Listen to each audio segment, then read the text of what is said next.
We're busy getting ready for the holiday shopping season crush. That means no time for creating show notes. So tonight, we're leaving the question asking to the folks who join us tonight live. So welcome to episode 289 of the Tabletop Bellhop Gaming Podcast, which we've titled Ask Us Anything Board Game AMA. Now, after some quick announcements, we're going to jump right to answering questions from the awesome folk that are here in the lobby, which is what we like to call our chat room here on Twitch, where we record these episodes every week. Now, for those of you here, feel free to start getting those questions in now. Just please use hashtag or pound, whatever you want to call it, ask, A-S-K, to put with your question. That way they'll get called out for us. And then once we get through all your questions, we've got some gameplays to talk about, and then we're going to wrap things up with two detailed reviews. The first is the new second edition of Codenames Duet from CGE, and the other one is Please Don't Burn My Village from Fireside Games. Well, first, though, we should introduce ourselves. I'm your host, Sean, and with me is Deanna. Hello to all the Bellhop boarders. And, of course, Mo, the Tabletop Bellhop himself. I am Mo Tuzano, the Tabletop Bellhop, your cardboard concierge, helping you make your game nights better. We like to record Wednesday nights at 8 p.m. Eastern here at twitch.tv/tabletopbellhop, and we love it when folks join us here in the chat room on Twitch, and you can ask us questions or poke us or just generally laugh about the mistakes and goof-ups we're having. Yes. That never happens. The sausage making. All right, now on to some housekeeping. First, disclosure. Wherever you're watching or listening to this, any links you see are most likely going to be affiliate links. And whenever you use one of our links, it costs you nothing extra and does help to support the show. So speaking of supporting the show, I do want to point out that this episode exists in part because of our awesome Patreon patrons. If you'd like to join that crew, you can do so at patreon.com/tabletopbellhop. Right, last up, let's talk about show notes. If you head to our website, we have show notes, and that's where you can find links to absolutely everything, and I do mean everything, that we talk about in this episode. Just head over to tabletopbellhop.com/episode 289.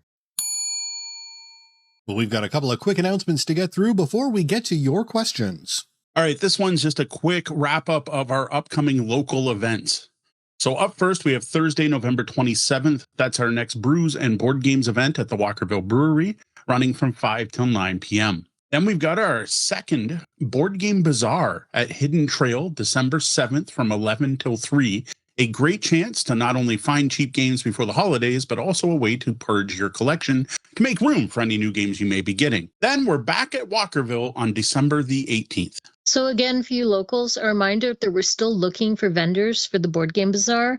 You can email me, Deanna, at tabletopbellhop.com to reserve table space. Next, we're going to be taking some time off, as we usually do in November. Yeah, so there's no way we're recording the 19th, which is next Wednesday. That's the week before Black Friday, and we got some school stuff for the kids. The week after that is the 26th, which is Black Friday week, and we're going to be in the middle of sales season. Then December 3rd, we'll see. That is Cyber Monday week, as many people are calling it. It may be busy, it may not. It depends how things go this year.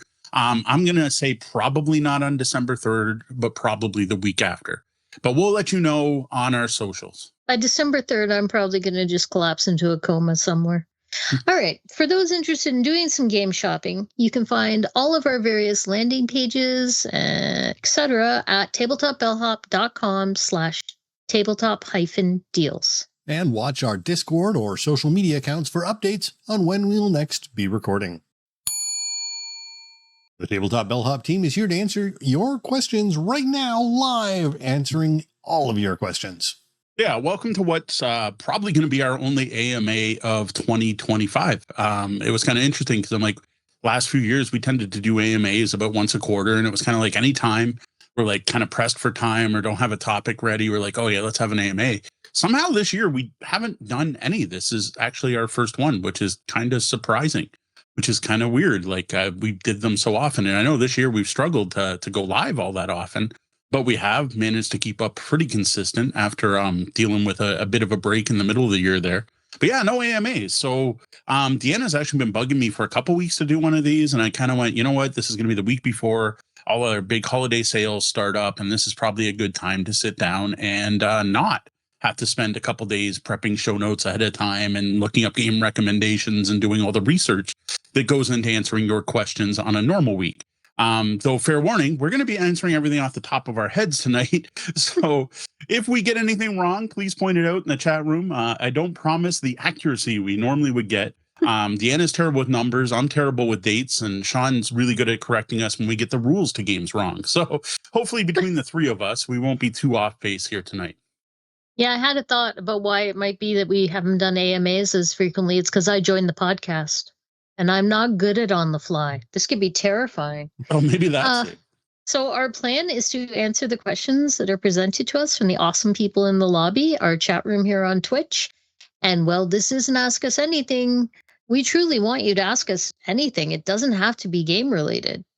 Yeah, exactly. Right. Like in general, we deal with game and game night advice.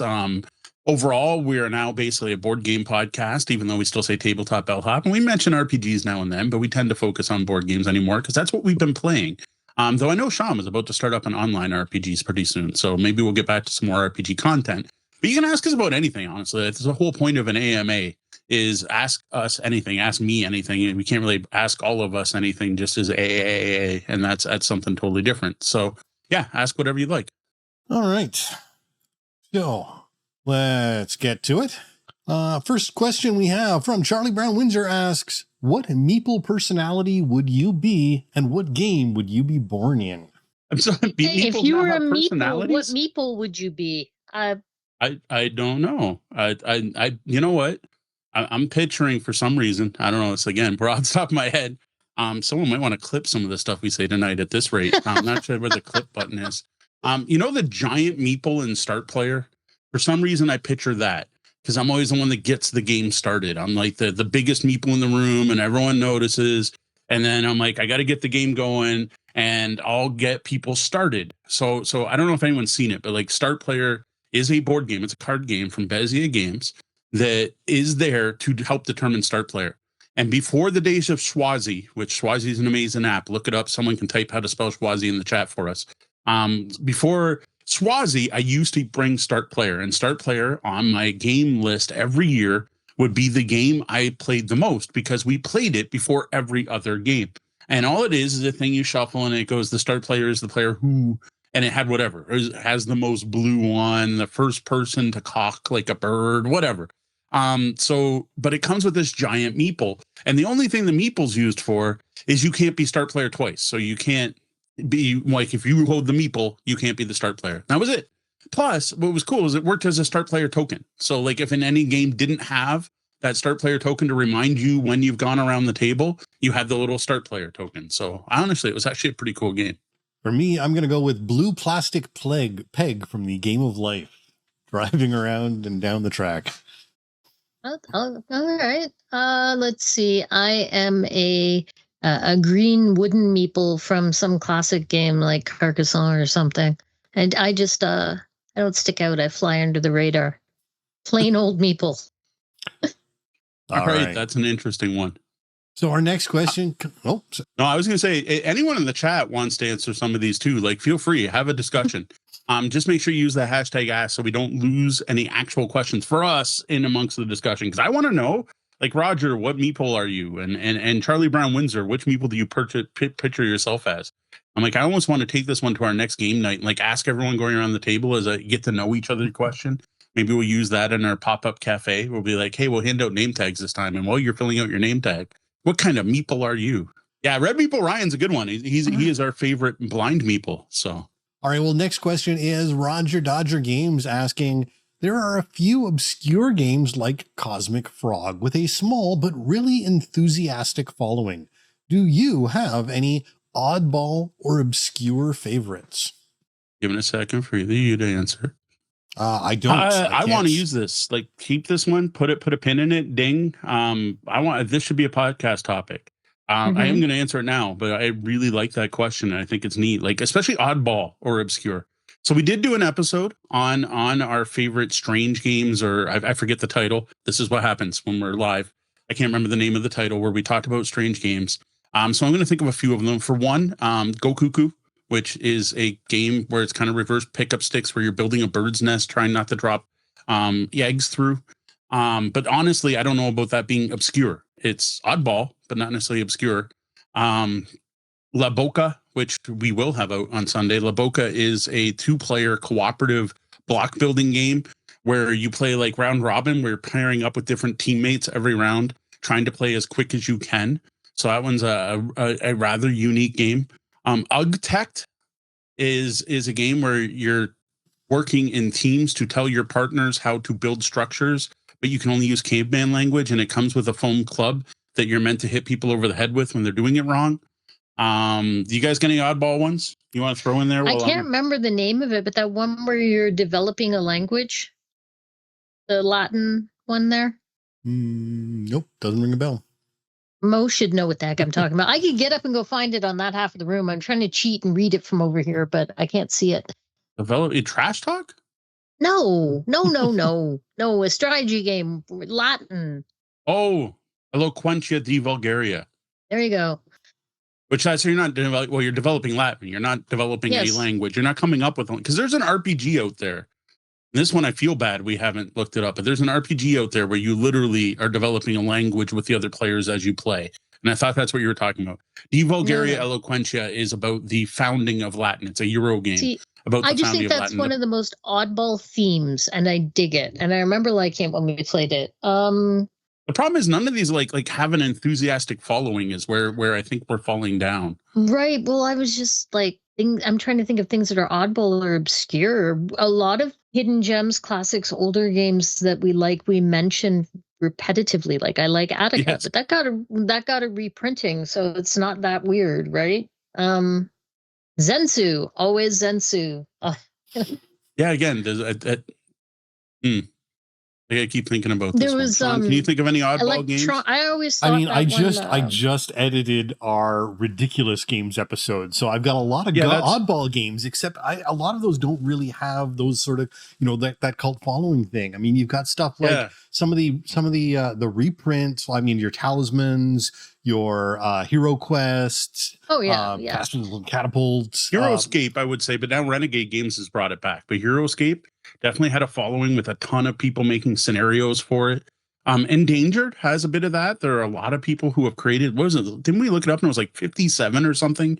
Fan created animal scenarios or something for that game, which is kind of ridiculous. Yeah. One I like from my childhood was Stop Thief. And I thought that was pretty obscure, but then they came out with didn't they do a restoration reprinting of it, right? Yeah. I thought, nobody knows that game but me. But if they bothered to reprint it, then what is it called? There's a classic one that back in the day, Magic Realm. I would say Magic Realm is probably an obscure game that has a really enthusiastic following. It's a game from 80s or 70s. Again, this is the stuff we usually look up ahead of time. Old game that my dad owned, that I know there is a fan community for that game. So the closest to Cosmic Frog, I'm going to go with Magic Realm. And Magic Realm was 1979. There, I didn't look it up. I'm like, it's either really early 80s. Snit's Revenge and Awful Green Things from Outer Space are both Tom Wham games that I think have following still. There's definitely people who still play both of those. For around the same time period. They were old. Those were originally games that were released as part of Dragon Magazine. Oh, there's another one. Play-O-Rama. Still played every year at Origins Game Fair. Someone that in my social media feed, I think it was Board Games and Bourbon, recently played it at a con and was like, oh my God, this is the best game ever. So Play-O-Rama, I think, is probably, and that is a tabletop war game of kaiju battles where the players make their monsters out of Play-Doh, basically. And you decide how much clay to use. And depending on how you make it, if it has tracks, it moves one way.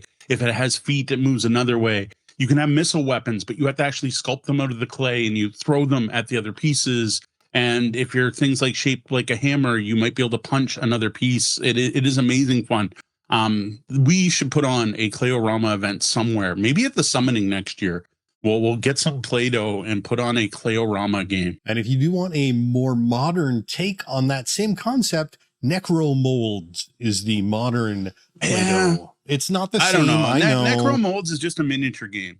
And you just mold each individual miniature. And then when you kill them, you squish them. There's no creativity in Necro Molds. I think that's what I don't like about that one. You're not getting to make what you want. You're just using molds. But the visceral joy of smashing. Yeah, a lot of it is really just sort of smashing Play-Doh. All right.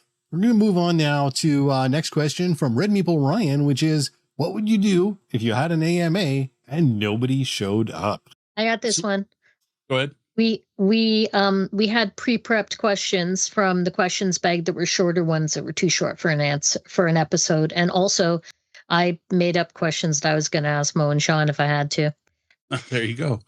Yeah, I was going to say we prepped some questions ahead of time just in case. We skipped all of them, which is kind of nice. It does mean I don't get to remove these from the pile of questions for us, but that's fine. We'll just do another episode like last week next time where we talk about those specific questions. But yeah, we have some questions in our back pocket. But so far, in all the AMAs we've had, we've never actually had a problem with no one asking anything. Now, what we often have, and this is awesome that you do it, and I appreciate it, but it means we probably won't get to every question, is we usually get a few very active people in the chat room who ask many questions. And we'll pick and choose from their questions so that it's not, the Charlie Brown Windsor night. Otherwise, we do a different one where we just have like them on the show as an interview and they can ask us questions all night. No offense to anyone who's throwing out a ton of questions. We do appreciate it. But that's usually what happens if we don't have as many people, is we get a lot of questions from the same people. And with that, what I am doing is I am pulling chats out and throwing them into our notes so that we can get a little so, and mostly in case we forget what the question was, we can look at our notes and see. But I am not necessarily pulling them out in order. I am trying to mix it up between people. So even if we haven't asked your question yet, answered your question yet, if you have asked it, we may get to it. Just possibly out of order. So next up, we have a question from Darkling Blight. They ask, what's your current feelings on the state of crowdfunding in the board gaming space? Are you of the mind it's good okay? Is there too much lower quality or limited run games hitting the market as a result that wouldn't normally be published or made? So we talked about this a little bit last week. One of the questions we got was the biggest change in the board game industry since we became the Tabletop Bellhop.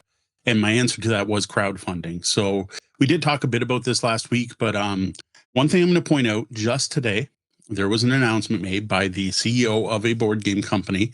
It was published on their personal account, so I'm not going to share which company it was, stating very vehemently they will never use crowdfunding again. So I think, to me, we're past the bubble. We're over the hump.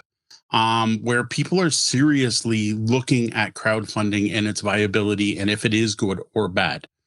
I will say things are a million times better than they were for people doing their due diligence and crowdfunding platforms, also following their own rules. And I think we get less projects that are fly by night and less project that are scams or that just aren't going to fund. I think people are a lot smarter with their money now and are a lot better at backing. And often when we see one that we're like, wow, it's kind of questionable, I look and it's not making millions, it's barely funded or it's not funding. So I think it's gotten better that way. And the fact that crowdfunding is less risky than it used to be and the projects coming out of them are more complete. I don't know. I think possibly in the board game space that might be true. I think overall for crowdfunding, I've been burned too many times and I'm kind of done with it. I literally, I don't have a lot of funds right now, so I'm not doing it anyway. But even if I did have the funds available, I don't think I would be participating in crowdfunding anymore because I've gotten some really bad tastes in my mouth out of it. I would much rather support a creator directly. I prefer I like the fact that they are now going direct to the customer from their own websites. And I would like to see that grow more than crowdfunding. Yeah, as a purchaser, I'm just kind of tired of it. Like, I can't think of the last time that I was genuinely tempted. Oh, there's a Kickstarter or a crowdfunding game that I want to grab. I'm like, yeah, you have to see how fresh they are. Pick them up and squeeze. As for the quality, I don't know. It's still a mixed bag. The big shift has been that the major publishers, except for Asmodee's the biggest one in the world, but like most of the middle range, I don't know. They're all still big for board game publishers. And to be fair, pretty much all board game publishers are all pretty small compared to what people think of as big companies. Are using crowdfunding. Like, it's at the point now where it's almost there's no good reason not to, just for the sake of advertising and getting that initial information on orders. Yes, crowdfunding is basically a pre-order system now, at least in the board game space. Seems to be also true in the RPG space from what I've seen. And the indie games still exist, but I think they get overshadowed by the big people, right? The Stonemeyers, the Queen Games, the Renegade Games.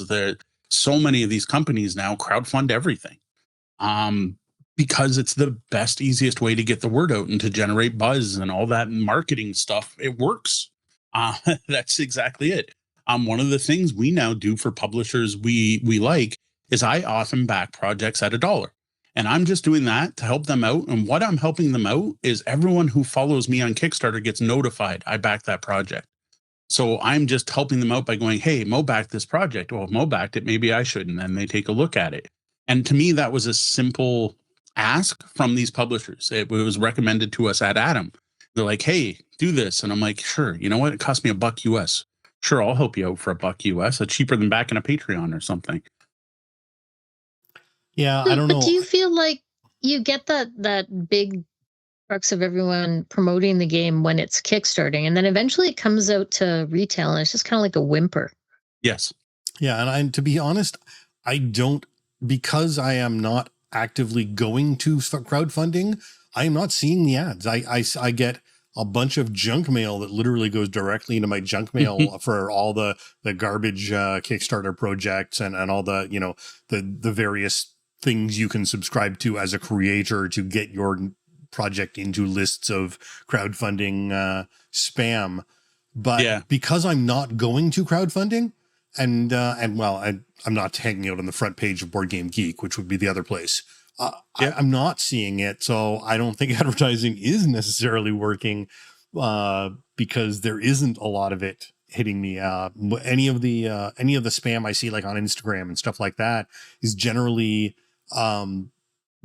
technological products, not or for some reason clothing. I'm not seeing board game spam, and you'd think I would be a little more of a target for that. I don't know. Yeah, but I think that's just the advertising. So my entire Instagram is reels of people promoting Kickstarters. Like, that's pretty much what my Instagram account looks like now. If I scroll, well, yeah, I would unfollow everything involved in that. That's your choice. But that's why you're not seeing it if you unfollow all the people who that's what they're showing you. That's what I'm trying to say. Yeah, I go to Instagram for photographs and artists. You select who to see the ads, and you're not in the group that should see the ads because you're not the person who would be backing them.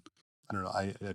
I'm not a fan of anyone advertising anything on Instagram as a content creator. So it's except that's what we do on our Instagram account constantly.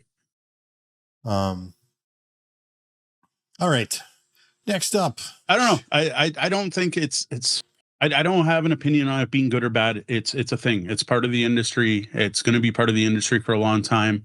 I approve of some ways people are using it. Other ways I don't, and I don't back those projects. Like Deanna and Sean, though, I pretty much. But I stopped a long time ago. Like, Sean's been backing projects. Every now and then I find something really cool, and I back it usually for Deanna's sake for Christmas. But even the last time I did that was, I think, 2 years ago. I have not been backing stuff on Kickstarter. For multiple reasons. Not that I'm worried about getting burned, though I know it does still happen to people. I know Sean's still waiting for games from certain companies. I want my instant gratification now. I'm just over the getting an IOU slip for Christmas and getting a cool graphic novel 2 years later. It's just not as fun. Well, and I mean, look at what's your line or whatever it is, that scratch and win game we reviewed. It was supposed to ship 2 years ago, and it may have finally shipped recently, but I'm not certain yet. So, you know, if you're waiting 2 years for a game, I don't know. Yeah, that's the hardest part too, right? You get the hype, and like by the time you get the game, the hype doesn't matter anymore. Plus, just one side note, I guess, has been fascinating for us is hitting all the cons the last 2 years, especially since we've been going to Gamma Expo and seeing how long it takes for these games to get out. Like, we've reviewed things that I didn't realize still aren't available to the public, or we're playing games and I'm like, holy cow, like I played that 2 years ago. We just published, or it's going to be published soon, our King's Coalition review. Hedge Maze? Yeah, Hedge Maze.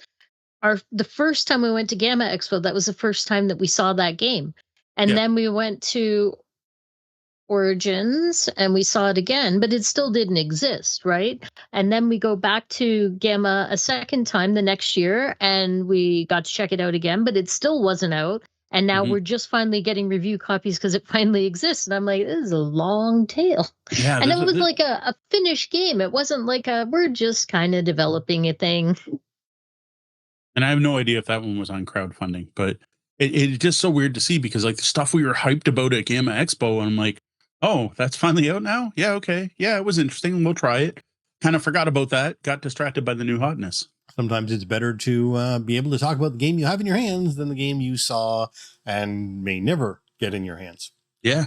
All right. Charlie Brown Windsor asks, have you ever intentionally destroyed a bad game? I'm going to say no. No. I have. Oh, there you go. I have. That I will state the game too, because it's a stinker. It is don't go give this game money. It's that Labyrinth game from River Horse.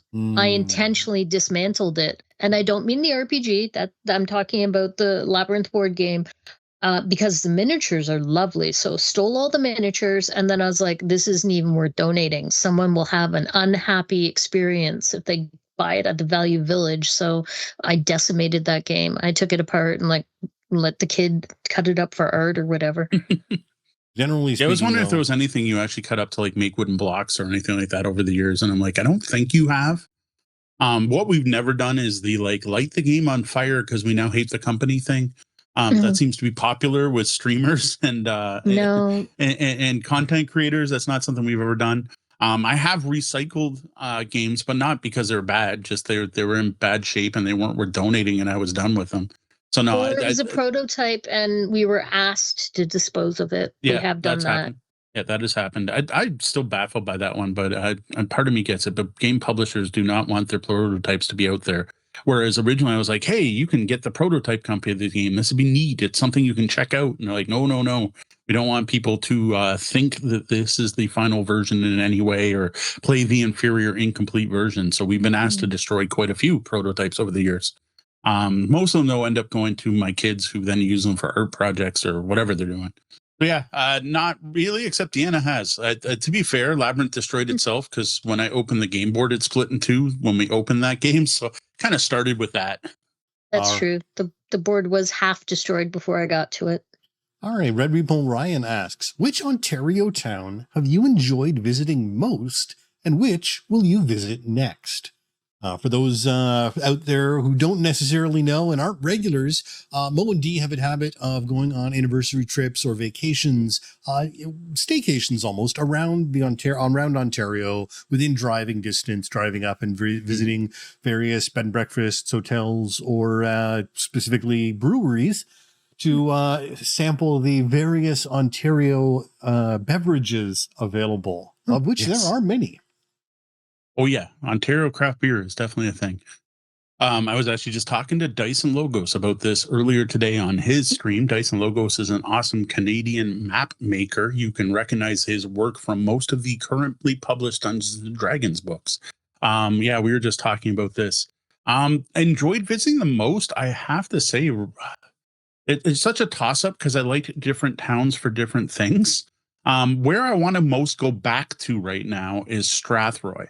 So we didn't actually stay in Strathroy. It was a stopover between our two waypoints, right? We were going between... We spent an afternoon there, yeah. Yeah. We were going between... We were eventually ending up in Port Stanley, coming from somewhere else.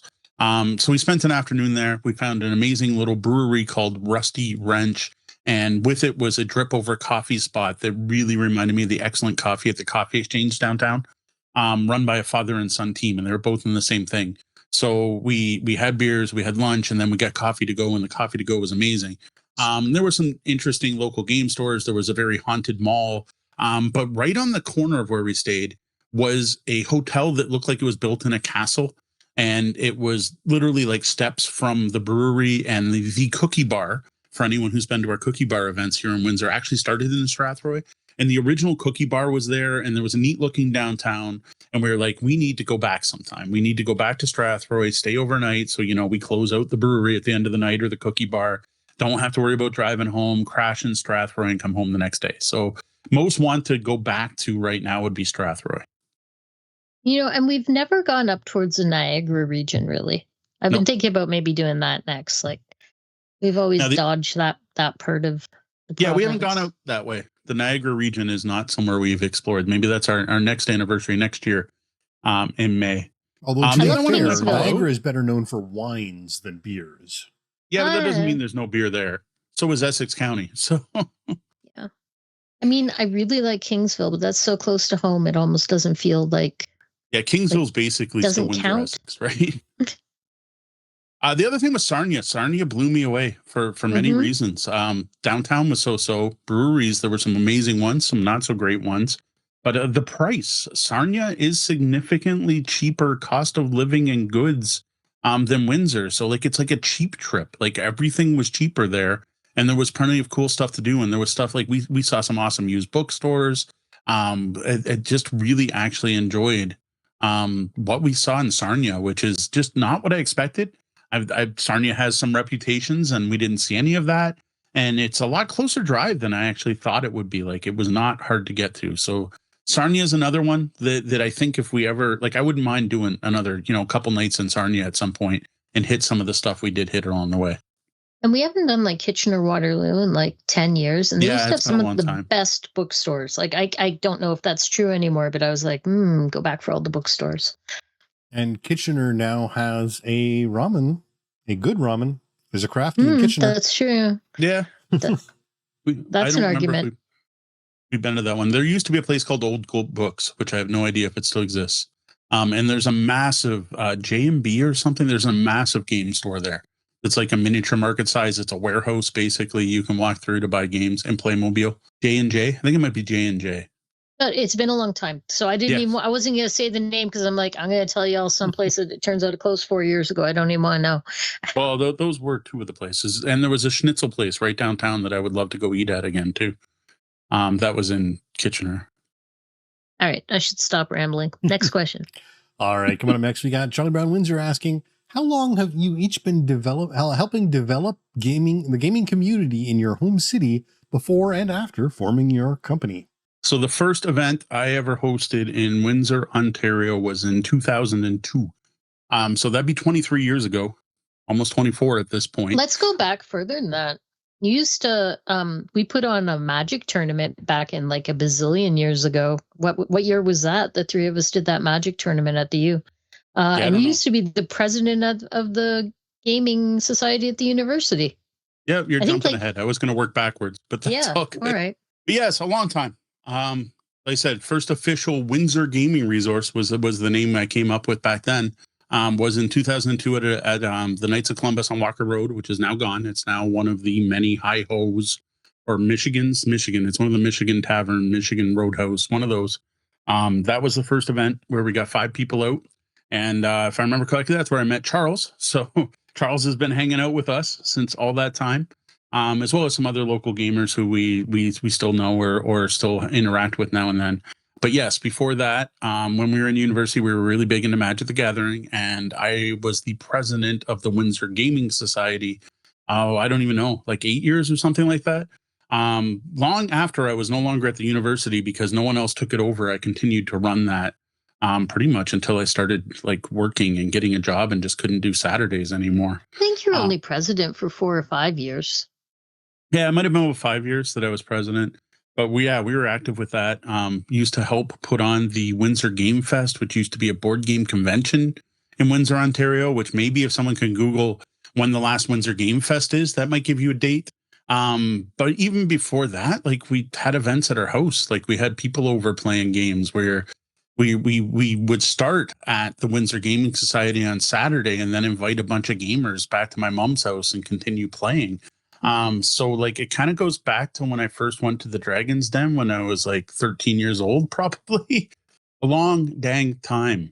As for organized, I don't know. The Magic tournament definitely counts, which apparently was the first Magic tournament in Canada. Which I have no way to confirm that. I don't know. Someone told us they thought it was the first one in Ontario when we were talking about it at one point, and I'm like, possibly. That's possible too.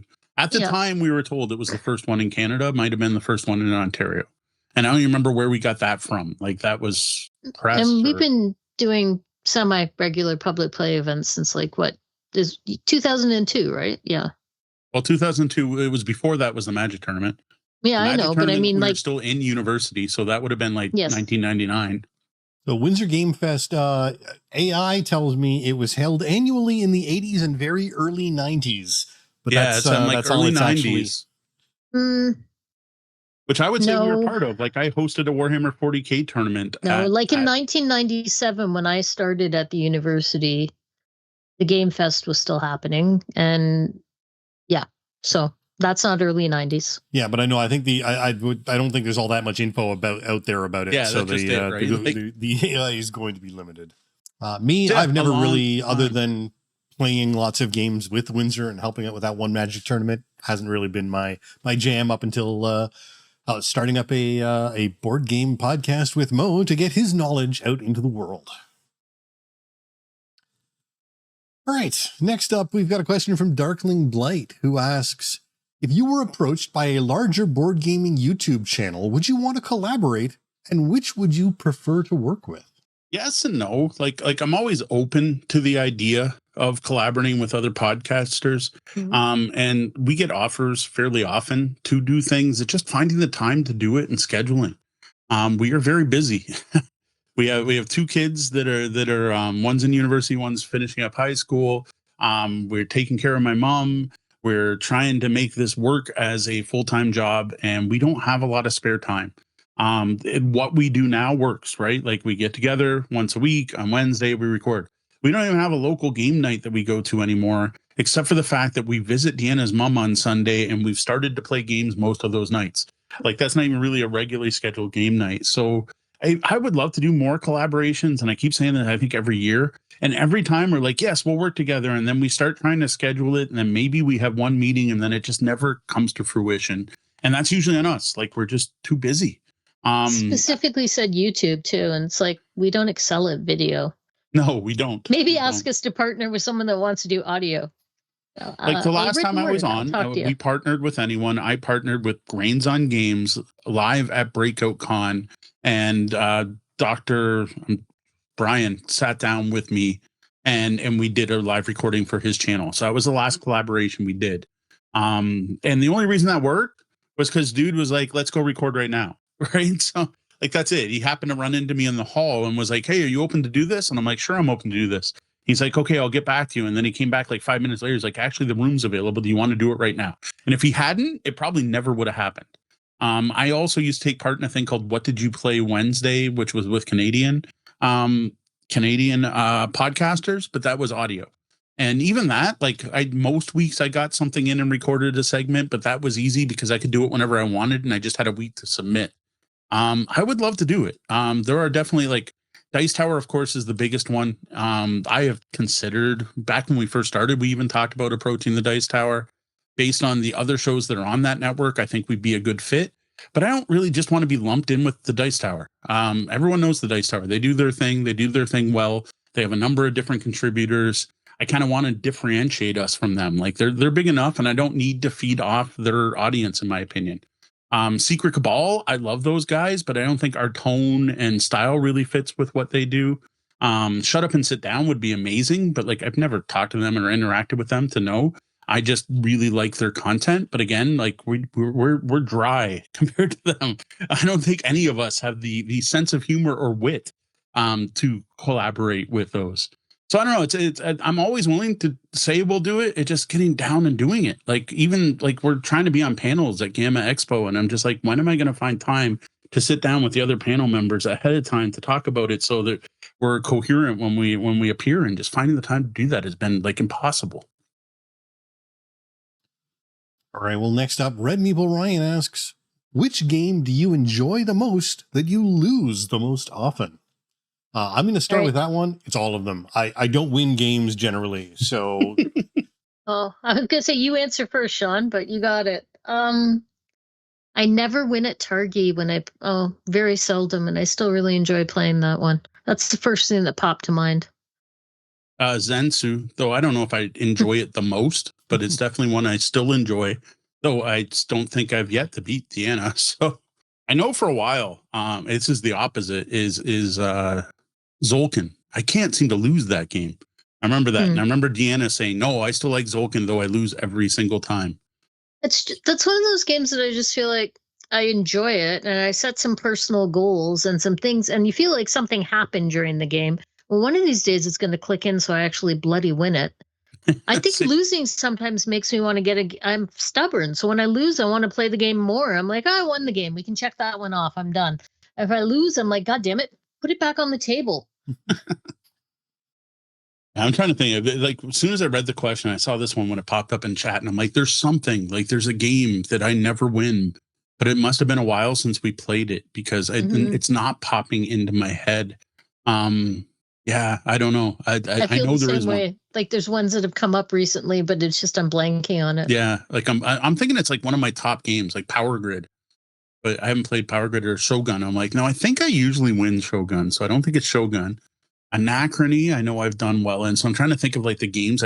Eclipse, I don't remember ever winning a game of Eclipse, Second Dawn for the Galaxy. I don't think I've ever won that.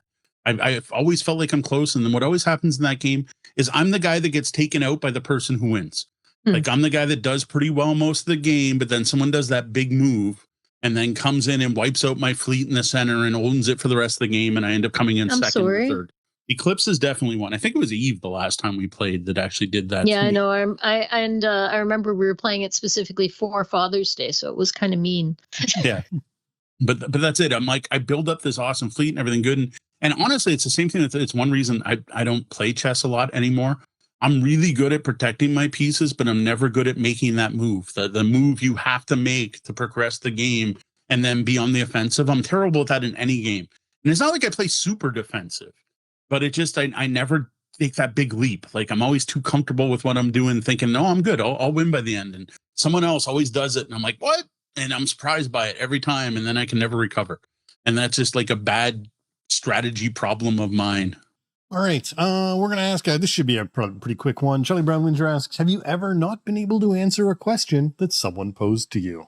Probably. Yeah, definitely. Like there's certain questions that we've been asked that I want to answer and I haven't. So one of them that we have, and it's in our question pile, and I keep trying to decide how to answer it, to do a bunch of research myself, or if we should try to bring an expert on, which we talked about. But someone was asking about making events more accessible for neurodivergent people. And I'm like, okay, I can give you some ideas and I can tell you what we've learned over the years, but I'm not in a position to actually know the proper answer to this. Like, I know there are things you can do, but I'm not a doctor. I'm not a psychologist. I'm not a therapist or any of the things that would help me to give real medical advice to someone for how to make their events. Literally, like I said, I know enough neurodivergent people and some things we can do to make it more accessible, but I'm not in that position. And honestly, like if we had a friend that was an expert in the field, I would have had them on already to talk about this. And I think we've had other topics. I know there's been other topics. We've been like, I don't feel qualified to answer this. And it just ends up, we don't end up doing an episode on it. Yeah, in general, there's like, if anyone asks me what are the best 18xx train games, I'm going to point you to somewhere else because I can only tell you about the one I've actually sat down and played. And yes, I could do research on it and give you an answer and say, it looks like the best are. But that's about it, right? I can't tell you all about the Cards of Humanity clones that we don't touch with the 22-foot pole. I'm not doing an episode on that either. So I'm like, that sort of stuff. Yeah, and then that's the other one is adult content is there are and problematic content. I think I'll say in general, there are certain games companies, publishers that we do not talk about their stuff by choice because we do not feel comfortable promoting those things. And I'm not going to call it any names in particular. But we have reasons for not promoting certain things, and we won't. And if you ask us to, or if you ask us a question about that, I'll use a reply and say we choose not to cover that. All right. Well, that was a quicker one, so we're going to jump on. Ravenfall, one of our new listeners or new viewers, or at least new commenters, poses the question, which one of this year's Essen releases intrigues you the most? Now, I'm going to give them a chance to poke around in case they don't have an answer, because I do have one ready, and that is Galactic Cruise. Which that was out already. Okay, well, first I've ever heard of it is the preview list for Essen. Okay. But again, we saw it at... yeah, you may have seen it somewhere else, but we saw it at Gamma released Expo at Essen, as far as I'm aware. See, I thought it was already out. That's my problem. I don't know what the heck just came out at Essen. Like we were Yes. just talking about How to Save a World, but I thought it was already out. It's not. But Yeah, you said that's that coming one's out at coming Essen, out so at that was going to be I thought you said that one was coming out at PAX. It for had PAX. Sorry, release that's for coming out PAX. PAX. But anyways, go back to what you were excited about, Sean. Yeah, so the US English edition is by Kinson Key Games, an Ian O'Toole game about that sort of that 50s and 60s era vibe for how amazing it was to go flying, like the sort of the golden age of airline, but move that into the galactic spaceship realm. And that's the real vibe I'm getting from it. It's rated amazingly well right now. I'm really interested in actually checking that one out and seeing what it has to offer. Yeah, no, Yeah, that one looks really good. We had a chance to try it, but we didn't actually manage to fit it in at the last con we were at. And the people who have it love it. They are currently kickstarting. I don't know if it's live or if it just finished a new printing of it. So yeah, Galactic Cruise looks fantastic. There's multiple expansions planned. It has kind of exploded because it is a brand new publisher, which is pretty impressive. Like it's kind of the first game they have put out that has really exploded. Are you sure about that? Yeah, Kinston Games. I'm pretty sure it's their first game. Except for those 2020 games that they have listed on their Delavirus. Anyways, I saw this one at Gamma Expo. I thought it looked amazing. I was excited about it. All right, well, now I'm not excited anymore. So there we go. It's all good. I know I'm hyped about Brass Pittsburgh. I really like Brass, both versions, Lancashire and Birmingham. Having been a fan of Brass for years, going back to the original very beige version of the game. So I think it's awesome. They're finally doing something like brand new for Brass. That is definitely up there on my kind of hyped for it list. Now, I don't know if it actually came out. From what I understand, it's just it was on display at Essen.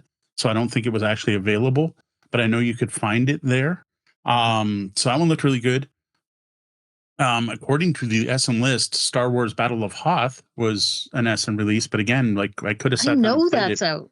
Yeah. Yeah, it's definitely out. I've held the game in my hand. So the problem with Essen is a lot of it, I think, are North American games that are coming out for the first time in Germany. So it's kind of weird to see. Well, Brass Pittsburgh is listed as a 2026 release. I'm excited about the Great Library, but I don't think that exists yet. So I'm that's like the latest Vital Lacerda and Ian O'Toole, and I mean, so it's got my favorite duo and a good theming. Yay! You don't even need to tell me anything else. I'll line up over here. And I'll be honest, usually we do a better job of, paying attention to the big cons and what's been coming up, but it's just, I haven't had the time to focus on it this year. Maybe we're failing as board game content creators by not doing it. Like we used to always do like an Essen preview. What are we hyped for Essen? And I'm like, I honestly haven't even looked at what came out this year. No, I just honestly feel like as a content creator, my timeline on games gets skewed. And I think games exist when they don't, and all of that, right? So I'm like, eh. All right, I'm going to go to a Red Meeple Ryan question here. Which RPG would you like there to be a board game for that doesn't already have one? I'm going to start off. And now there are games that have this theme or have that are started to come out, but I'm going to go with Masks because Masks is specifically teenage superheroes.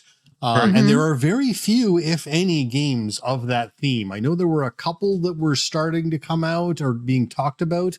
I don't know if they've actually been released yet. But that high school vibe of you're a superhero, but the adults still have power over you, which is the core mechanic of Mask. It's that fact that you have superpowers, but the grown-ups still have to tell you what to do, and you have to listen. I can't think.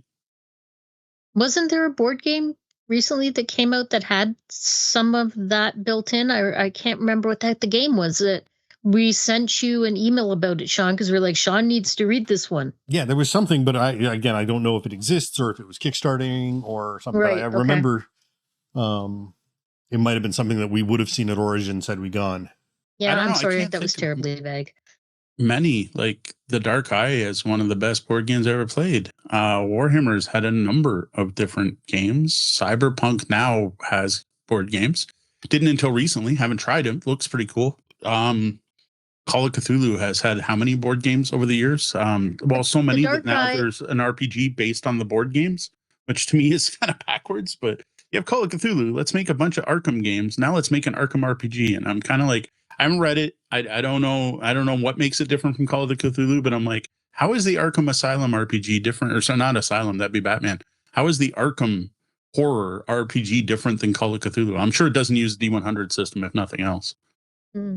The Dark Eye, there's Aventuria. You mentioned the Dark Eye in that list. I'm like, that already exists. Yeah, that's what I said. Every single one of these I just mentioned already exists. You can think of, right.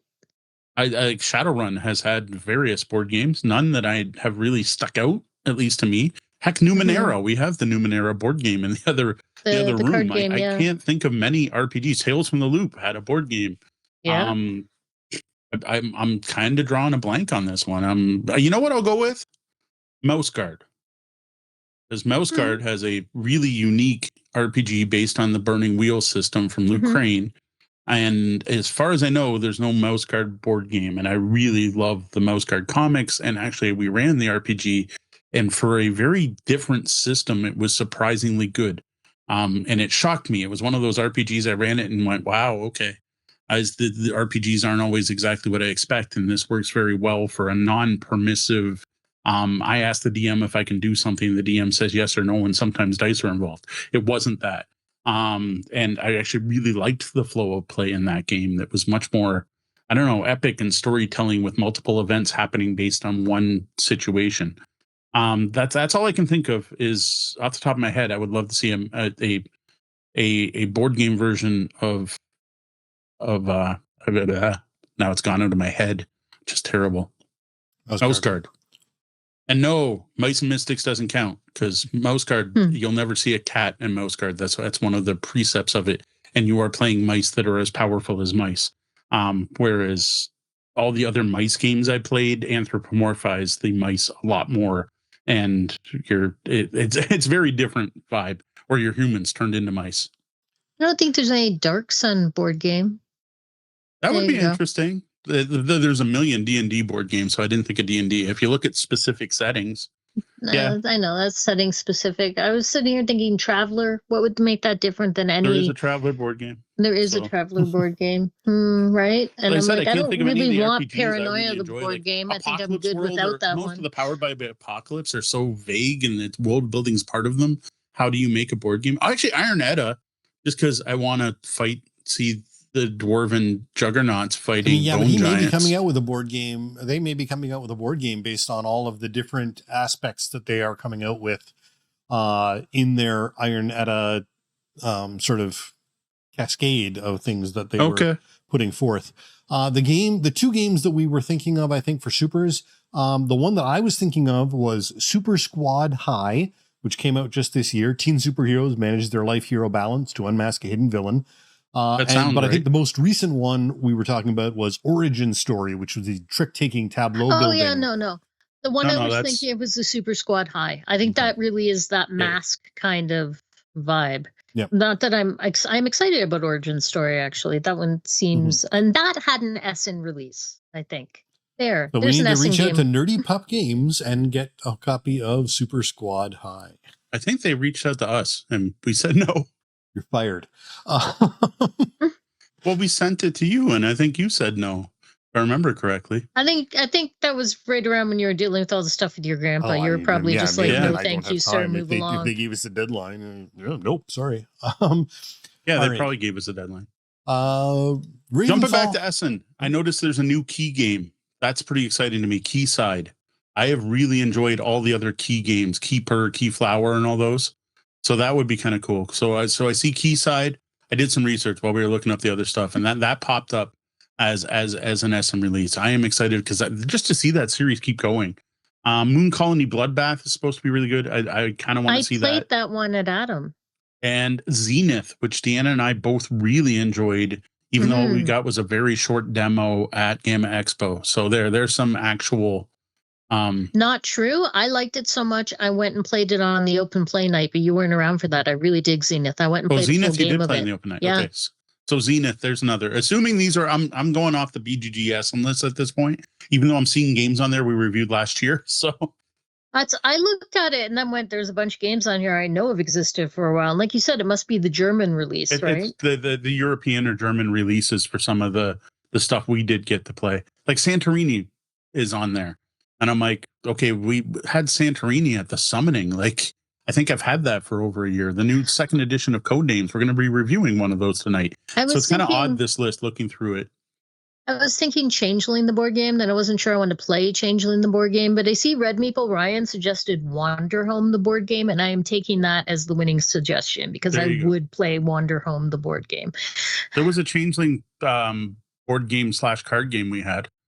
That definitely had board game elements where you were moving a pawn around a map. There was a card game. Yeah, but there was a board involved. Fine. I give up. All right. Well, I think we are probably coming close to the end, but I've got one more game here or one more question here to wrap up with for our night. And that is Ravenfall has asked, do you have one favorite game that you almost never play? Well, Anachrony. It's my favorite game, and we never actually play. That one's a pretty easy one for me. Any of the big epic games that take more than 3 hours, where you kind of have to plan a night for it, we just don't get them to the table. Both between the fact that yes, they require scheduling and an epic game night to do it, but also that we do as content creators have a pile of shame and obligation. And if we can get people together to play games for 3 hours, I'd rather hammer through 3 different games off the pile of shame than play one of my favorites, which is disappointing. Every now and then, a couple times a year, we'll break out the big games. Like this year, we managed to get Eclipse Second Dawn to the Galaxy to the table twice, which is pretty impressive for that game.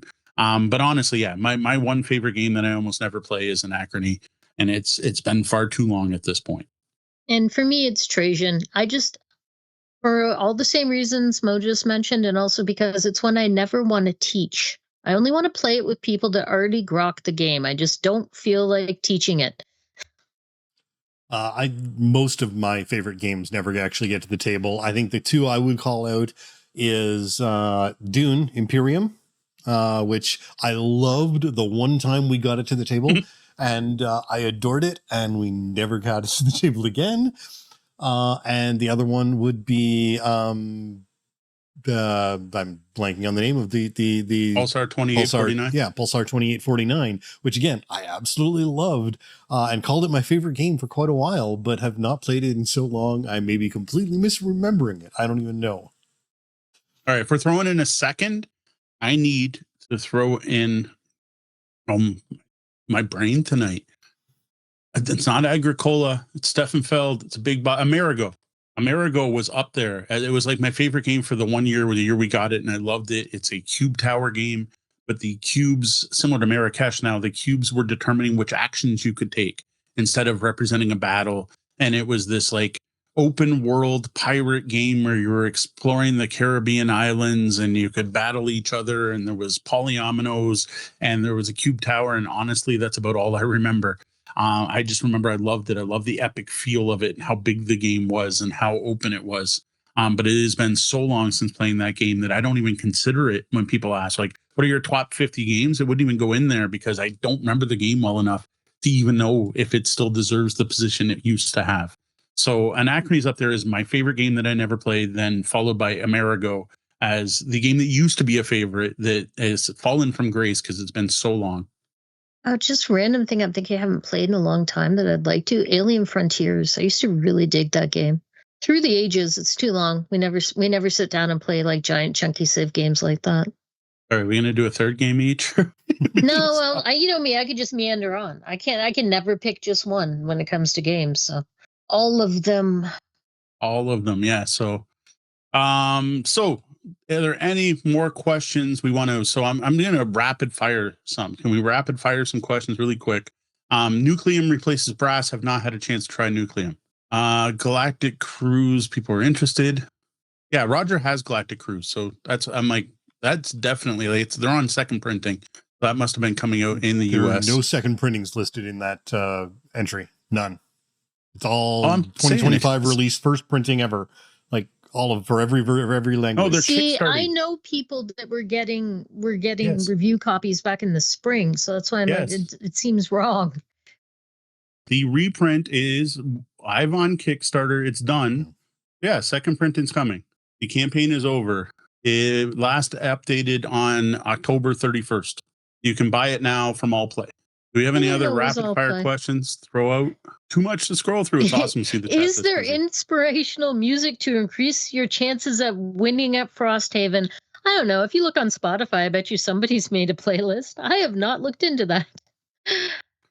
We used to always play music. We had was it a Gloomhaven specific? I think we were using Sirenscape when we used to play Gloomhaven. And I would pick where we were based on like where we were in the dungeon. Like if we were in the forest, I'd pick the forest battle. If we were in the underground, I would do that. If we were in caves, I would definitely put on cave music. And that was with Sirenscapes, which I don't even know if they're still around. It was free and you could pay to get more sounds. And we used to use that to the fact that like while we were live streaming, I would actually adjust the sliders so that like when we were in combat, I would slide it up to make more combat sounds. I don't know if that helped us win at all. I don't think it did. Have you ever played Inhuman Conditions? It's a very unique 2-player role-playing game. I've never even heard of it. That's not even ringing a bell. No, definitely not. Not one I know. All right. It's 9:30. I think that's probably good enough for our AMA. For those of you who are in the chat, thank you very much for your awesome activity tonight. It was great to see our chat room scrolling by so quick. The bots weren't too spammy, I hope. It looked like they were working pretty well. We appreciate all of your questions. If we didn't get to your question tonight, my apologies. We can't answer them all. Some we are going to make notes of and throw into our notes to potentially cover on a later episode. If you do have a question you'd like us to answer, you can email questions@tabletopbellhop.com, or you can go to the website and click on Ask the Bellhop, or you're always welcome to hit any of us up over on social media, where you can find us pretty much everywhere as Tabletop Bellhop, one word. Welcome to the Bellhop's Tabletop, where we talk about the games we've been playing and other cool stuff going on. So we've actually got more than one game to talk about this week. It was actually a pretty good week gaming-wise for us. First up was Please Don't Burn My Village. This one's from Fireside Games. This is a quick card game set in the Castle Panic universe. That even comes with an awesome Castle Panic card. So honestly, it's such a good card. I am going to put that in my set right away. If you're a fan of Castle Panic, you might want to buy this game just for that card. It's that powerful. Now, the actual gameplay itself, it is a dedicated deck card game with 6 different suits of treasures and some wild cards. You're going to play these sets into a tableau. You're going to buy new sets from the market by discarding cards. And both of those actions change the value of the treasure type you just played or discarded. You keep playing until the deck runs out. Then you multiply the cards that you played into your tableau by their current value, lose some points for leftover cards, and you're done.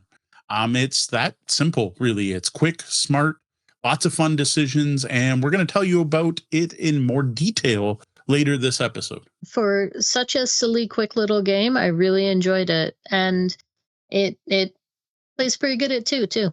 Yeah, this one's a fantastic little beer and pretzels game, but it's got enough strategy to satisfy some folks who want a little bit more. I mean, it's not you're not going to be doing a Vital Lacerda level game here, but no. it's got some things to think about to get your teeth into for a light beer and pretzel style game. Definitely fun. Yeah, to me, it's just one of those games. I'm like, yep, that's a Fireside game. That's a good game. Yeah, it definitely felt very on brand for them. Yes, I agree. Next up, Deanna and I actually dove back into Star Realms Rise of Empire from Wise Wizard Games. This is the rather sticker-heavy legacy version of Star Realms. And I know there are people out there that have been wanting to hear our thoughts on this. So we have played through 3 missions at this point. We played through 3 more missions at this point. I took 2 wins, Dee took 1. The neat thing that we didn't know until getting a little further into is the setup for each chapter. And like I just got lucky because I hadn't reread the rules in a long time that I read the right side of the card, but the next scenario card each time is 2-sided, and it's based on who won the last one, and the story actually changes. Now it's not like cool enough to branch completely, but at least like the way the story's been evolving does change based on who won the last game, and there are usually some setup changes or an advantage given to one player or the other at the start of the game. So that was actually pretty cool. Yeah, the fact that It's not huge, but there are little storyline differences and stuff. And then we got to a chapter where it unlocks some more cards, and we read the story and we went, it's not talking about these cards at all. That's weird. Yeah. And then we had to flip it over and go, that's because it's on the reverse. I'm like, oh, it's the only time I won. I won just to make sure those cards wouldn't go into the game, because if I had lost, they would have been in. Yeah, so that was interesting. Like I now know, as far as I know, we're gonna get to the end of the campaign and never open that pack of cards. Like I didn't bother unsealing them; they were sealed cards. But no, and unless they come up again later, which as far as I can tell, the way the scenarios are designed, they won't. Who knows? We now have like this deck of cards we're never going to use, which is it's a legacy game. That's the kind of thing that happens. I'm still loving it. It's still Star Realms, and I'm still loving it. I am. There's interesting things that go on there because of the way that you purchase the cards. So you're going to pay the base cost of the card plus a value to upgrade the card, and it's 2 to upgrade a ship or 3 to upgrade a base. So if your ship costs 2, it would cost 4 if you bought the upgraded version. And there's also each chapter, you can only upgrade certain values. Like in one chapter, you can upgrade 2, 3, and 4, and 6.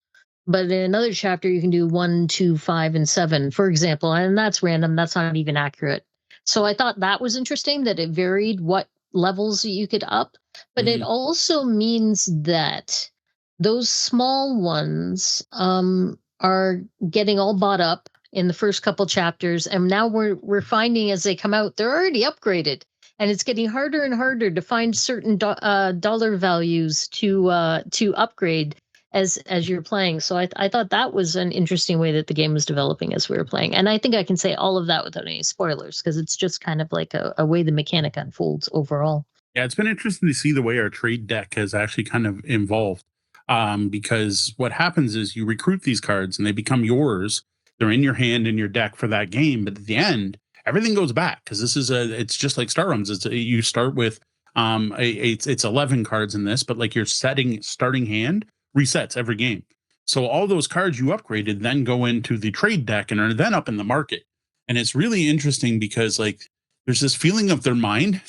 Like I upgraded that, but then your opponent buys them in the next round and uses them against you, which is just like a unique feeling in a board game. It was unexpected. I was like, hey, what do you mean you're making me discard cards? That's my faction's ability. I bought a bunch of your cards, and you're like, I feel betrayed. Yes. I was like, hey, I recruited you guys. Why are you helping? The and other, it has the been other interesting thing, because in the early games, like if you want to upgrade, you can. Like you got the set of stickers, and if you happen to have enough coins, you're going to upgrade a card. Like that's part of the goals of the game. And actually, it's one of the victory conditions in every scenario is put all your stickers on instead of just knocking everyone's honor down to 0, which has never happened. We've yet to have a game that ended that way. But like it got to the point where I'm like, okay, there's a 3 out there. I've got 5. Yeah, I'm going to upgrade. Oh, wait, it's already been upgraded. And as Deanna said, it's now become harder and harder to upgrade, and especially those low numbers. So it's a very change in the core loop of the game that I didn't predict. So honestly, like when you know what the game's about and what you're doing in upgrading cards, it makes sense that your deck doesn't get bigger. The trade deck still, I don't know what it is, 80 cards, 50 cards, whatever it is. So yeah, it's going to be harder and harder to upgrade cards because the cards are already upgraded.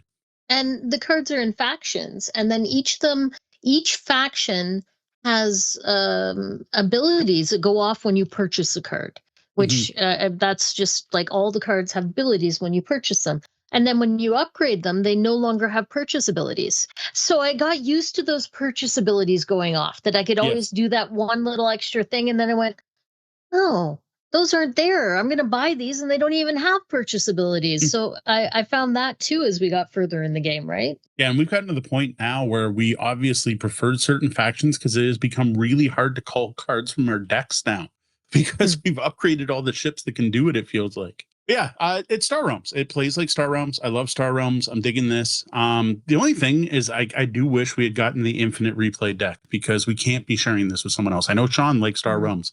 I know our friend Ian adores Star Realms, and I kind of want to show this off. I want to bring this to our public play events and be like, here, try this cool version of Star Realms, and we can't. So that's a little frustrating. I do wish we had picked that up. Next up was some date night Codenames Duet. This was our first time playing our new second edition, which is ironic because the game has seen quite a bit of play at our public play events, but it's the first time I personally sat down with our copy because as soon as we got the new edition, I just started bringing that out to our events instead of the old ones. But this is another one that we're going to be reviewing later tonight. So I'm going to say here, same game, clearer rules. If you don't own the original, it's still amazing. Pick it up. It's a great cooperative version of Codenames. If you already own the original, there's not enough, in my opinion, to pick this up if you already have the original. No, there's not enough difference there to make you want to go buy this version. It's not identical, but it's same enough. Same enough. I wonder how many. I know they said they tweaked the words based on the Codenames online Live.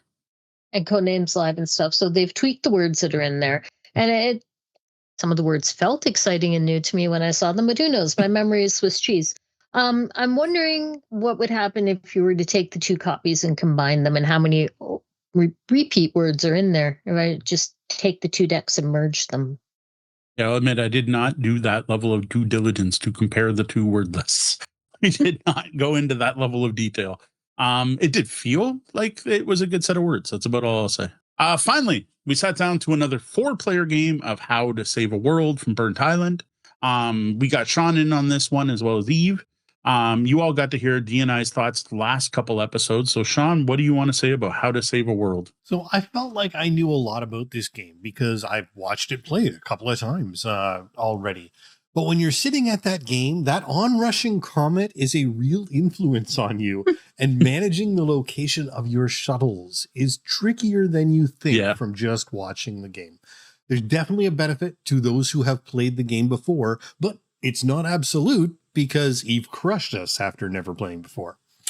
So no, this is a solid game. I was definitely sort of feeling my way around and exploring the game rather than playing it. I felt more like it was sort of one of those, all right, well, what happens when I do this? What happens when I do this? Right. And because, as we've talked about, the timing in that game changes quite a bit based on, what cubes are getting pulled out of the bag at the end of each round. You have to gamble. There's a push your luck aspect to that game as to which way you decide you're going to sort of lean into for your for the projects you're working on. And then the cubes on your last game, I felt really went against the odds. Oh, yes, 100%. Yes, I got. Right? I was playing what should have been the best odds, and I failed miserably because the bag was full of blue blocks that never came out. It will definitely be pink. And if it's not pink, it is most definitely going to be blue. And how the heck did we get all the way down to green? And it wasn't even close on pink. Like the way the laser works is the better you do on the laser, if it fails, it helps the shield. Well, it barely helped the shield. The laser was almost completely useless. It moved one cube down.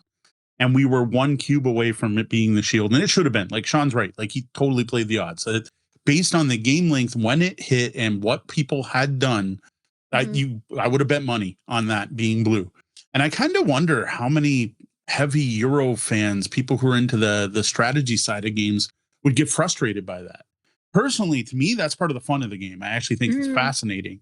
And honestly, I think if blue had won, Sean would have at least got second, if not first. I don't know how much Eve had invested in it. Yeah, it was definitely would have shifted things. I don't remember where she ended up. I remember she went up 6 in blue all in one turn, which was impressive in its own right? But I don't remember where she was on the slider at the end. I wasn't actually playing. I was just watching you guys play, but I was somewhat amused because it was our third time with this hitting the table, and we've now seen all 3 victory conditions over those 3 plays. So I thought that was neat. Yeah, I think that's going to be our biggest warning to people who want a competitive strategy game, that you are dealing with a random factor, a very random factor of that bag pull. And it's interesting because depending on how much players engage with the game will change the values of that. Like that's part of what I do like about this game is kind of you get out of it what you put into it in a way. Like you can kind of play the game and not raise the projects much, or you can go heavy into projects. And if the heavier you go into projects, the more cubes are in the bag and the more random things become. But I don't know. It's fascinating to me. Like I think it's that sense of doom. That sense of doom, like when the comet suddenly moves up 3 steps in one turn, you're like, "Oh crap, this isn't gonna." Yeah. Oh, there was a turn we thought it was going to end 3. Like 3 isn't even all that big a move for it, really. Yeah. I never count. I wonder how many actual spots are on that track. It's not a lot. No, it's not. I mean, the game can end in like two or three turns. So yeah, someone has said it can end on the second turn. We haven't seen that. We've had. I would say third is a more It's likely definitely possible. rushed ending. Yeah, we're digging it. At this point, we're pretty close to we're ready to review that one. I want at least me or someone to try it solo. Maybe I'll sit down with Gwen or someone, because I know Gwen does enjoy playing games solo. I want to try the solo mode, and then we'll probably review it probably sometime in December at this point. Had I realized it was coming out at PAX, I probably would have rushed the review to get it out tonight. So here you get our thoughts on it. Like, you're going to dig this. It's a neat game. It's got a neat theme. The card art's fantastic. It's not overly difficult to learn. There are a lot of possible actions, but they're all on cards, and you don't have to worry about them until you're buying new cards. You only have 3 options in your hand. The actual worker placement spots are really simple. It's advance a project, get resources, or do research. And all research does is unlock abilities for later in the game or ways to get points. The only issue I can see, if you're like a Euro strategy game fan, is that fact of the random factor of the cubes. You have to predict that. And honestly, to me, that adds to the theme of the game. You're trying to build these projects. You don't know which one's going to work. You can invest all your money in the one project, but it might fail. And to me, that makes the game work even better. I want to make sure we bring this one out on Sunday. I kind of feel like it'd be fun to teach to other people and see their reactions to it. And Mo said the card art is fun, but I think there's a lot more to it than that. The card theming, like the concepts on the card, are fun, even though they aren't necessarily part of the mechanics. It's actually really fun to look at these cards and think about this world they have created. I was amused by the level of detail that was put into some unrequired levels of detail that were appreciated. No, absolutely. And it's funny because I never looked at the cards. Like, I don't know if I got spoiled by, stock art from Terraforming Mars or nature pictures from Earth. All I ever looked at the whole time I played the game was mechanically what the cards did. And like Deanna and Eve and Sean are going on about these cards and what they do. And I'm like, oh yeah, there's art on these. Didn't you look down last game and find one that was, and I quote, just a sequel? Yes. I started paying attention because you told me to. Yes. But like, I don't know. I think it's just other games that have that big deck style. I'm just kind of like, yeah, the art doesn't matter. All I care is, what's this give me? This lets me move my shuttle. That'll give me basically another turn. Or, this lets me boost this and up these benchmarks. That's awesome. That's all I ever looked at. So it's kind of funny because I'm usually talking about theme, and Sean's usually the one like, there's no theme in this game. And somehow we've swapped on this one. It's because it's sci-fi. Sean came in with the bent towards loving it. Is. There you go. All right. Well, that's what we've been playing. What about you? Let us know. Drop by our Discord and hop into the What You've Been Playing section at discord.tabletopbellhop.com. Codenames Duet is a cooperative version of Codenames meant for 2 teams of players. That's right. Despite being called Duet, this isn't a 2-player only game. So earlier this year, in 2025, CGE, or Czech Games Edition, released second editions of their flagship games, Codenames, all 3 of them.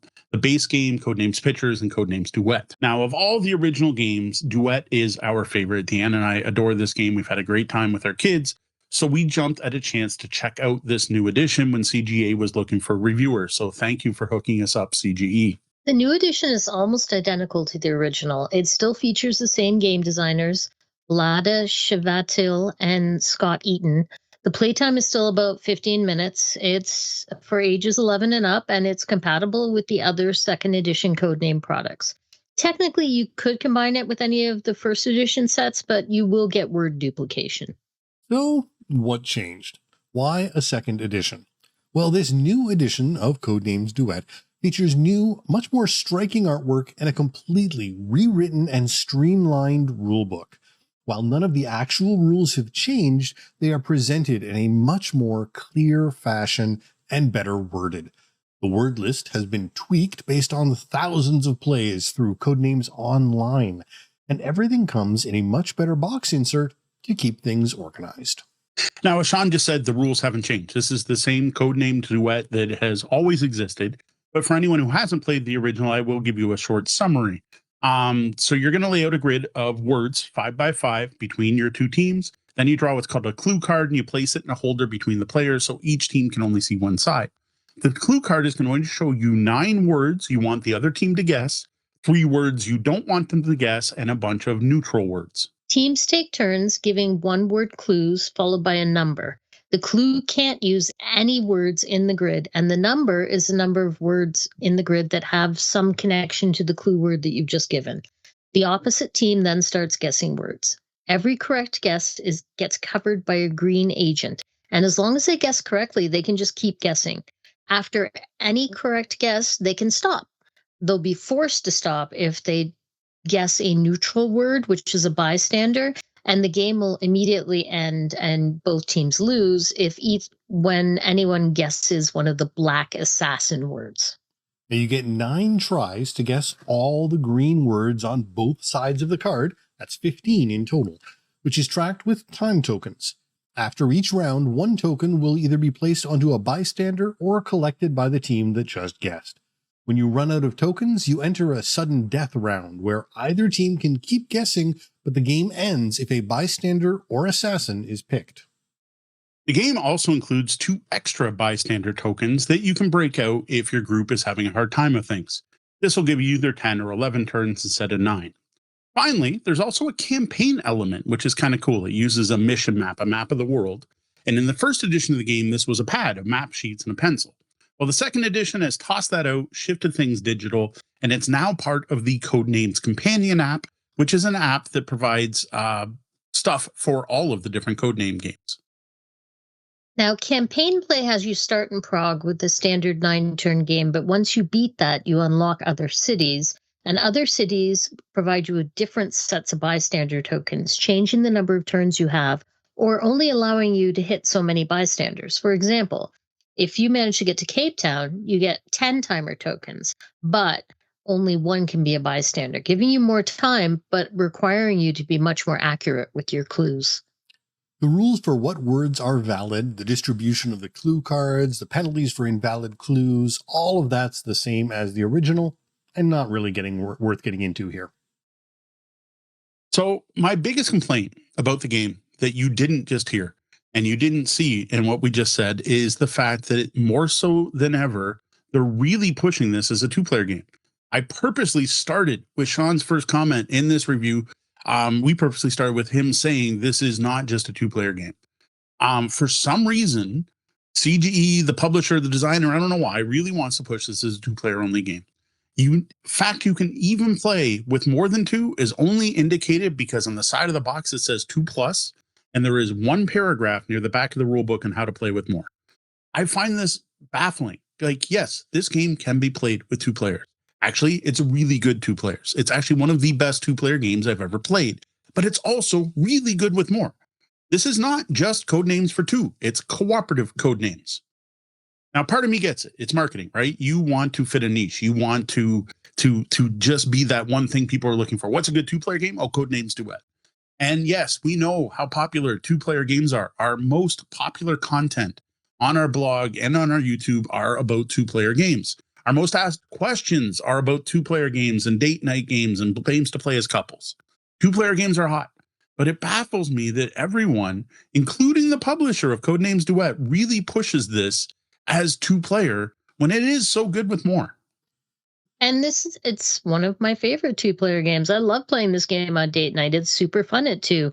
But yeah, it's a team game, and I've seen so many people have a hoot with it at our public play events, and I've seen so many people walk by and ignore it because they think it is a 2-player only game, and we have to go, no, wait. You want this one. You can play it. And yet it's interesting because Board Game Geek strongly disrecommends more than 2. 260 people, 67.2% of people have said this should not be played with more than 2. And I have a feeling they never tried. They're voting that because they're like, it's a 2-player game. They've only ever played it with 2 people because it's pushed so much as a 2-player game. I don't know. That's my favorite was when we've done double dates with Kat and Tori and played Codename Duets. I've always found that to be like just the sweet spot. Now, the biggest advantage of Codenames Duet Second Edition, which I'm assuming is probably the same with all of these new Second Edition printings, is how much better that rulebook really is. Sean mentioned it earlier. It's just more concise. There's better examples, and it's just written in a more casual, easy to understand tone. I literally took the 2 books side by side, paragraph by paragraph. Every case, I thought, yep, this says the exact same thing, but better. As for other improvements, I do think the new art is more striking, more likely to catch people's attention, and the box insert works well enough. The word balance is hard to tell, but we will say that the games were a great mix, with just enough in common to make you quickly think of combos, but different enough that you weren't finding 5-word clues every game. Yeah, the only real disappointment with this new second edition was the loss of the campaign map in the box. Like, Yeah. I know I'm old school, but not everyone has a cell phone or wants it out on the table. More importantly, a lot of groups have a no phone rule, and forcing you to use an app contradicts that. And I tried out the app, and it's not like it was in some way better or cooler than doing it in the paper version. I like the old paper version that was in the previous edition. It was just fine. So, I guess it might have saved them on some printing costs to not include that in the box. But Then finally, just in case you missed our original Codenames Duet, and because we've mainly been talking about the changes, I do want to say we do love this game. Like Codenames Duet is one of our favorite date night games. Deanna and I have played many times together. I actually looked it up. This is on our board game stats, played 79 times, and I know I misplays.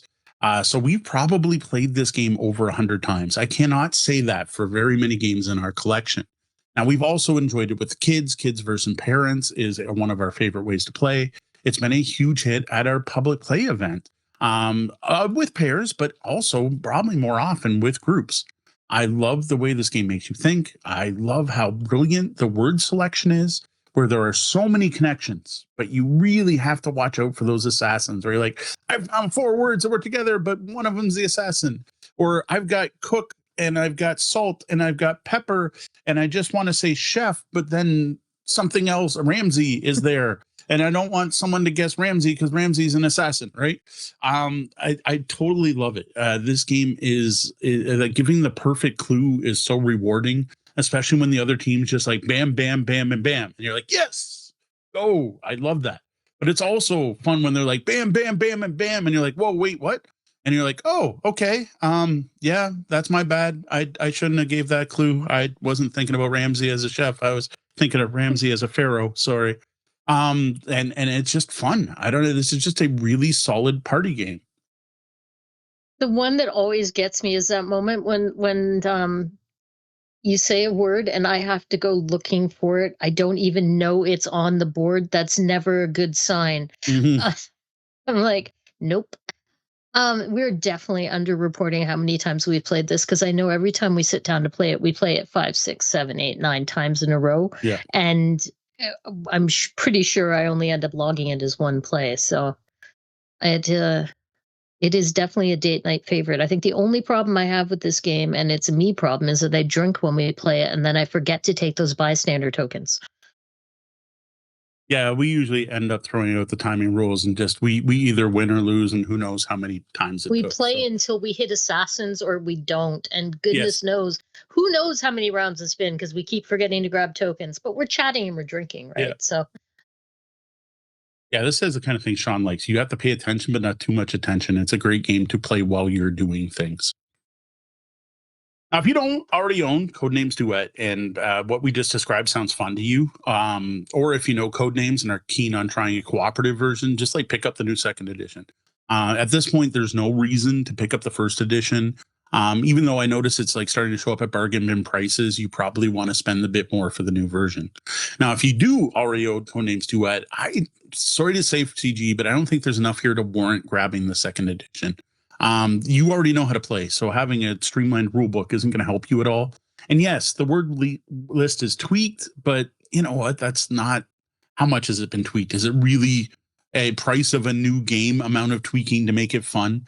Plus, if you've got the original, you probably already mashed in your words with your original copy of Codenames as well, and you've got a massive list already. All the other stuff here in your old version is still the same. And well, with the map, I actually think the pen and paper version's better. Well, that's it for our look at the second edition of Codenames Duet, the team-based party game for 2 or more players. Well, let's wrap it up with support 3.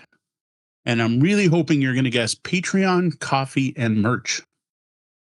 If you appreciate this look at Codenames Second Edition, you can show your support by becoming a Tabletop Bellhop Patreon patron at patreon.com/tabletopbellhop. Or by buying us a cup of joe at tabletopbellhop.com/coffee, or by picking up some awesome Bellhop merch over at tabletopbellhop.com/merch. There's a dragon coming, and your village is in danger. Perhaps if you bribe them with the right treasure, they'll go away and bother somebody else. Unfortunately, all your neighbors have the same idea. Please Don't Burn My Village is a quick playing card game for 2 to 5 players from Simon Weinberg, featuring artwork from Ted Lambert, published in 2025 by Fireside Games, who we do have to thank for hooking us up with a review copy. Clarify, it's just fine if you burn Moe's village, just please don't burn my village. Yeah, but Fireside I've given Games, them enough feathers. You should stay away. Fireside Games is the company behind Castle Panic, and Please Don't Burn My Village is set in that same universe. The game even comes with a pretty sweet Castle Panic promo card that fans of the game are going to want to pick up. You can hear our thoughts on the Castle Panic Second Edition Big Box over on our review on the blog. Now, the game comes in a smaller box with an unfortunate amount of air inside. There's a cardboard insert that holds a single deck of cards, a punch board with 6 treasure tokens, and a spot to place them, a long 3-fold game board, and the rulebook. Included with the cards are 5 player aids and the promo for Castle Panic. Now, setup's nice and quick. You lay out the board, you place treasure tokens on it randomly, deal 7 cards to each player, flip up 6 cards into the market, and then go. That's pretty much it. The only twist is if you have fewer than 5 players, you remove some gold coin wild cards from the deck. Each turn, players are going to choose one action: bribe the dragon, buy cards from the market, or draw a random card from the deck, with the goal being to have bribed the dragon with the highest total treasure value at the end of the game. And the end of the game happens as soon as the card deck runs out. Now, the card deck consists of 14 cards in each of 6 suits, with up to 20 wild cards at the full player count. Now, to bribe the dragon, you play a set of matching cards along with any number of wild cards into a tableau in front of you, either starting a new pile or adding to an existing pile of the same suit. For each card played, you bump up the matching treasure token 1 spot, increasing the value of that suit for each card. You then fill the market, filling from left to right and wrapping around if you get to the end, placing 1 card per market until you flip up a wild card or one that matches the suit you were just bribing the dragon with. To buy from the market, you're discarding cards. You discard the number shown on the market stall, which goes from 1 to 3. And you then will curse one of the types of treasure based on the top card of your discard stack. And you're going to move that one down in value equal to the number of cards you just did. In addition, there is one market that has a 0 cost, and you can just pick that up for your turn. The last option is to draw a card from the deck, and this has no effect on the value of treasure or cards in the market. As soon as you can't draw a card from the deck, either by someone taking the draw action or when you're flipping up cards to refill the market, the game immediately ends. When the game ends, players can add cards in their hands to the existing tableaus if they have matching suits.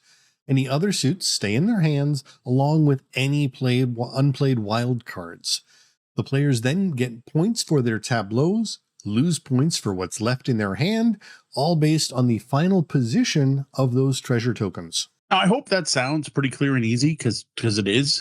This is one of the quickest to learn, simplest to play games I've sat down to in quite a long time. Upon reading the rules for Please Don't Burn My Village, I was like, yep, this makes sense. And then teaching it was quite simple. Everyone I played with picked it up by the first time we got around the table.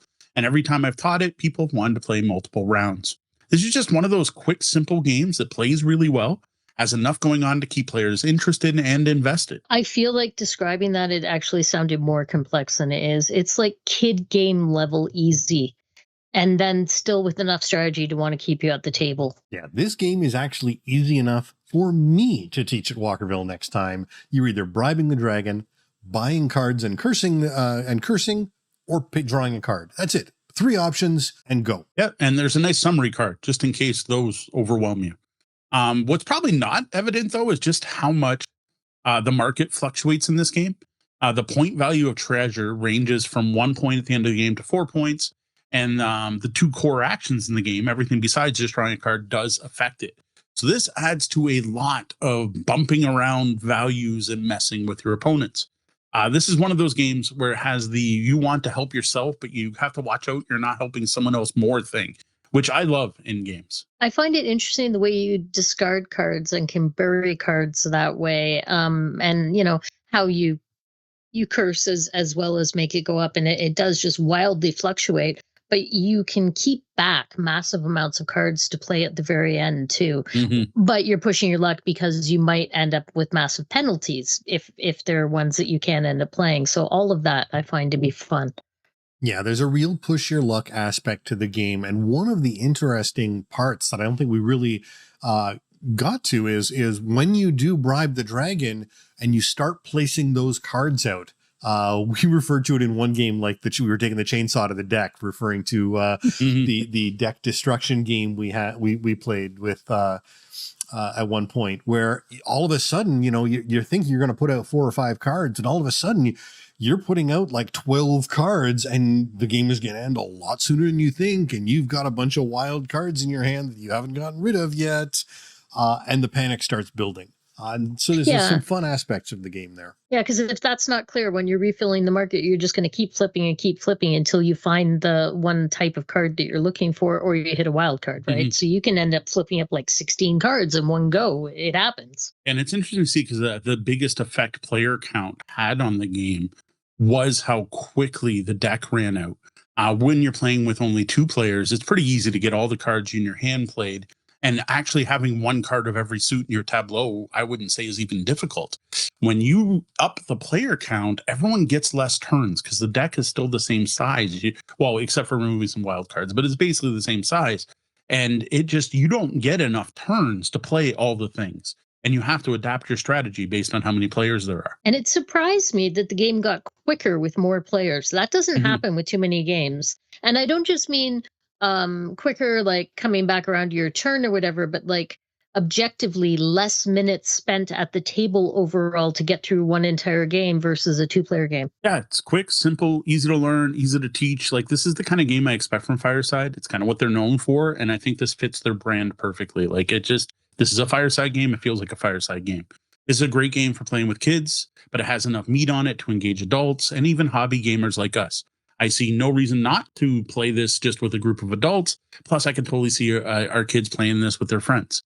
There are plenty of things to think about here and lots of interesting decisions. You got elements of set collection combined with that push your luck element that we've been talking about. And what's neat is the push your luck grows. The importance of the push your luck element grows as the game goes on, and then the moves become riskier and riskier, and I actually like that escalation. Now, the only fault we could find with the game is in the trifold board being, meaning you can't just slide the tokens around when you want to shift them. They get caught in the grooves. And then the box is larger than it needs to be, but we get it. Shelf presence helps sells game as much as many other factors. So we complain about it, but we also understand why people are doing it. Yeah. Honestly, I'm wondering if this is popular enough, if Fireside might take a lesson from the op and what they did with Flip 7 and reduce this to a small pack card game that is much more, end of aisle impulse buy, because I think the gameplay would fit that market. Like, does it need the board? Could I put this into a very tiny bag, a drawstring bag, and bring it into a purse game or maybe a roll mat to make it a travel game? I was thinking that when Sean was talking about the grooves in the board, a play mat for this would be really nice, or a cloth board like Courtesans. I would like to see that for this game. I don't really have much more to say. Like, please don't burn my village. It's a good little game. It's tight. It makes sense. It looks good. Doesn't take up a lot of room. It's easy to teach. It's quick. Like, it's got so much going for it. This is going to be great for non-gamers and people new to the hobby, for family members who I can only convince to play anything that's a card game. And I think this is going to be a big hit at our public play events. I have a feeling this will become a staple. Yeah, I agree. It's a hit on pretty much every level. The only reason you don't want to play this game is if you're looking for some epic game experience, and clearly you're in the wrong district. Yeah. Yeah, this is Fireside Games, right? This is not Eagle Griffin. Yeah, no, this is beer and pretzels, and don't make anything more of it. So since we're talking about Fireside, we already mentioned our Castle Panic review. Go check that out. It is a very popular cooperative game. The big box edition did some cool stuff. There is another Fireside game we've covered that I think actually goes better with this for the play style, and that is Ultimatch. That's another quick to learn, easy to play card game, but it has the distinction of being very different because it's cooperative. Because Don't Burn My Village, that's another thing you might be aware of. If you don't like games where you screw your neighbors, you're playing the wrong game here. This is definitely a take that you're doing things to hurt your opponents. Well, if you don't like that, check out Ultimatch. That's another one we've reviewed. How about you? Do you guys dig Fireside Games? What's your favorite? Let us know. Reach out to us on socials. You can find us anywhere as Tabletop Bellhop, one word. Well, that was the double bell. Means our shift's coming to an end, and we're going to have to lock the lobby doors. Before we start locking things down, let's take a moment to thank some of our Tabletop Bellhop Patreon patrons, all of whom are awesome. Thank you to all the members of the Misdirected Mark podcast. Thank you, Pax. Evil John. Thank you, John. Thank you, Brian Kurtz. Chris Leary. Thank you. Charlie Brown Windsor. Thank you for the support. While this episode is wrapping up, you can always find us at tabletopbellhop.com and all over the web as Tabletop Bellhop, one word. Be sure to subscribe on your podcatcher of choice and set us to auto-download to never miss an episode. While you're there, be sure to leave us a review. Now, just a final reminder for anyone who missed it at the beginning of the show, and that was a long time ago, it feels like now, we are going to be taking a few weeks off as we get into the holiday shopping season. And for that, you can find our deal tracking going on over at tabletopbellhop.com/tabletop-deals. Your questions fuel our content. Send us your game night conundrums. No question is too silly or too serious. If you have a question you'd like us to answer, you can email questions@tabletopbellhop.com, or you can go over to the website and click on Ask the Bellhop. Or you're always welcome to reach out to us on social media, where you can find us pretty much everywhere as Tabletop Bellhop, one word. That's all for us tonight. For the Tabletop Bellhop Gaming Podcast, I'm Sean. I'm Deanna. And I'm Mo. Thank you. And game on.